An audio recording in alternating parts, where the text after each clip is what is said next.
Salut à tous, bienvenue. Aujourd'hui, on se retrouve pour une nouvelle vidéo et on va parler de deck slivoïde dans le format Pauper. Donc, on va parler déjà d'un nouveau format. Alors, avant qu'on commence, évidemment, je vous invite tous à liker, commenter, partager, à nous dire ce que vous pensez des decks, à nous proposer évidemment des decks aussi.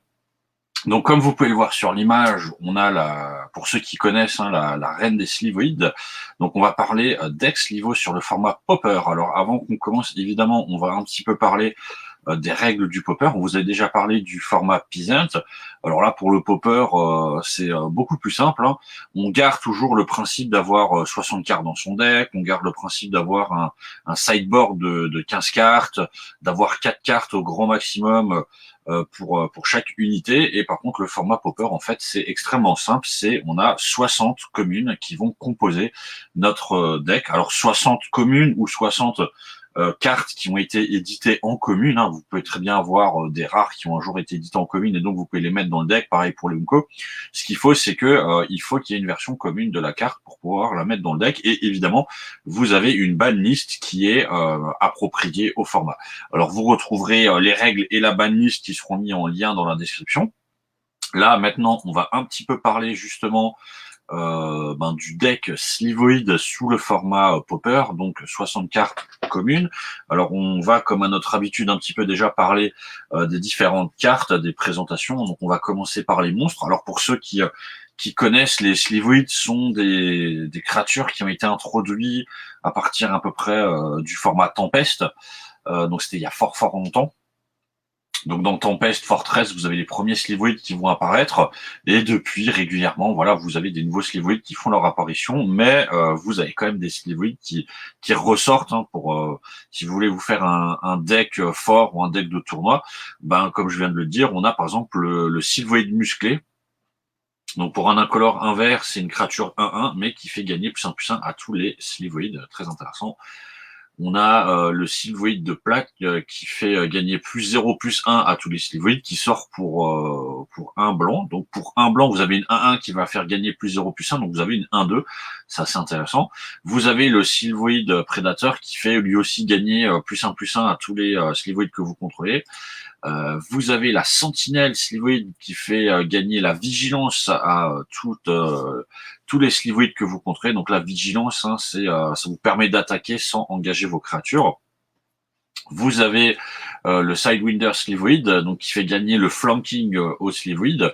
Donc quand votre créature est bloquée, tout simplement, elle va faire gagner -1/-1 à la créature qui le bloque. Donc ça, c'est très intéressant pour affaiblir les créatures adverses. Vous avez le Snoo slivoïde, donc pareil, qui fait gagner +1/+1 à toutes les créatures slivoïdes. Donc ça, c'est intéressant. Vous avez quand même 3 créatures jusqu'à présent, hein, qui vont faire gagner des +1/+1.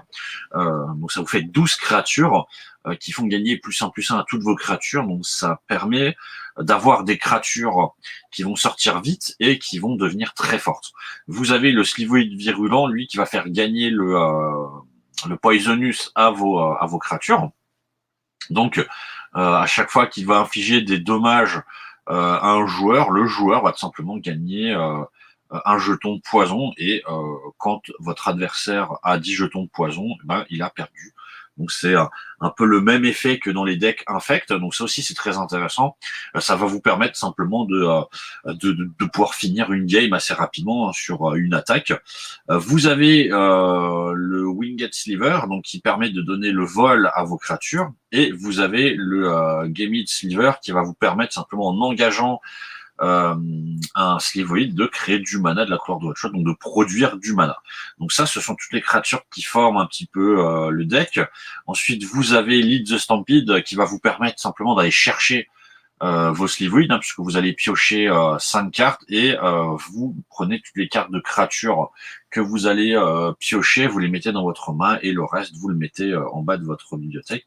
Et vous avez une autre carte, Winding Way, voilà, qui vous permet, vous choisissez créature ou terrain, et vous révélez les 4 cartes du dessus de votre bibliothèque. Vous mettez toutes les cartes du type choisi dans votre main, et le reste dans votre cimetière. Donc voilà, évidemment, vous allez dire créature, et vous récupérez toutes les créatures. C'est un deck aggro, donc À part Lead the Stampede et Winding Way et les terrains, il n'y a que des créatures. Donc évidemment, vous avez le plus de chances d'avoir des créatures dans la main.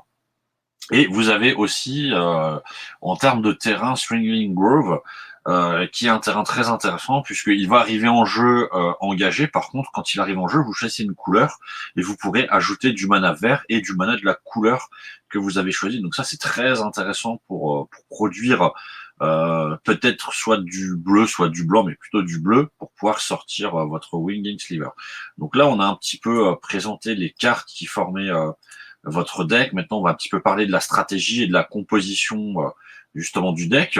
Donc moi, je vous propose tout simplement dans la composition du deck, et encore une fois, on ne parle pas du side, hein, on reste basé sur le main deck, mais déjà, je vous propose, en ce qui concerne les terrains, de jouer sur quelque chose comme du 19 terrains, avec une île au moins, qui va vous permettre tout simplement de pouvoir invoquer votre Slivoid bleu, de jouer peut-être 4 Streaming Grove, donc ce qui va vous permettre d'avoir un terrain qui peut produire du mana vert et un mana d'une autre couleur, donc soit du blanc en fonction peut-être de votre main de départ si vous l'avez dedans, et ensuite vous compléterez avec des forêts et des plaines en fonction voilà de ce que vous voulez. Donc ça c'est pour les terrains. Ensuite, en ce qui concerne les créatures, on va mettre 2 sentinelles sliver. Pourquoi 2? Tout simplement parce que vous n'avez pas besoin d'en avoir plus. C'est pas une des cartes on va dire principales que vous avez besoin d'avoir en grosse quantité. Maintenant, par contre, alors tout ce qui est muscle slivoïde, prédatoré slivoïde et sinew slivoïde, ça, voilà, vous en mettez 4. L'objectif, hein, évidemment, c'est de gonfler au maximum le deck avec ces créatures, puisque ça va être vos cartes qui vont vous donner du peps. De la même manière pour le Plated, de la même manière pour le Sidewinder Slivoid, le Virulent Slivoid, vous allez en mettre 4 pour pareil gonfler votre deck. Hein, c'est ce qui va vous servir principalement d'offensif. Le Game White Sliver, ben, là il faut en mettre 4 puisque c'est ce qui va vous permettre de produire du mana. Et ensuite vous avez le Winged Sliver, vous pouvez en mettre 2 ou 3 pour compléter votre deck, puisque c'est un petit peu la créature, on va dire, qui va vous finir un petit peu la game avec le Virulent Slivoid. Une fois que vous avez ces deux-là en jeu et que vous avez vos Predatory Sliver, ben, il suffit plus que d'attaquer et normalement la game est vite finie.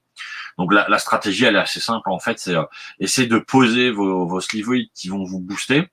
Et ensuite, on finit un petit peu en posant un Virulent ou un Winged, ce qui vous permet, ben, si vous frappez votre adversaire, de le tuer assez facilement.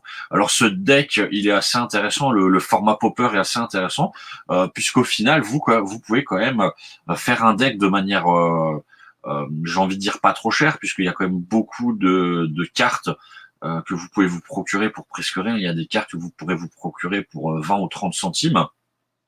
Il y a quelques cartes, comme le Winged Sliver, qui peuvent valoir 1 ou 2 euros, peut-être les Virulentes aussi, et avec les rééditions qu'il y a eu, il y a quand même beaucoup de cartes qui peuvent être procurées pour 50 centimes. Donc là, on tourne quand même sur, j'ai envie de dire, sur un deck qui peut vous revenir à quelque chose comme 20 euros, 30 euros grand maximum, et d'avoir un deck Slivoid assez compétitif. Voilà, donc on a fait un petit peu le tour de notre premier deck sous le format Popper. J'espère que ça vous a plu. Évidemment, dans ce deck, vous n'aurez pas la Reine des Slivoid qui malheureusement est une rare et qui ne pourra pas rentrer dedans. Mais après, si maintenant vous prenez le deck, que vous rajoutez quelques grosses cartes comme la Reine, vous pourrez vous retrouver facilement sur d'autres types de formats et vous amuser avec. Voilà, donc je vous invite encore une fois à liker, commenter, partager, à nous dire ce que vous en pensez, à nous dire si vous avez des idées de deck et à nous rejoindre sur le serveur Discord pour parler de Magic. Moi, je vous dis à la prochaine. Ciao.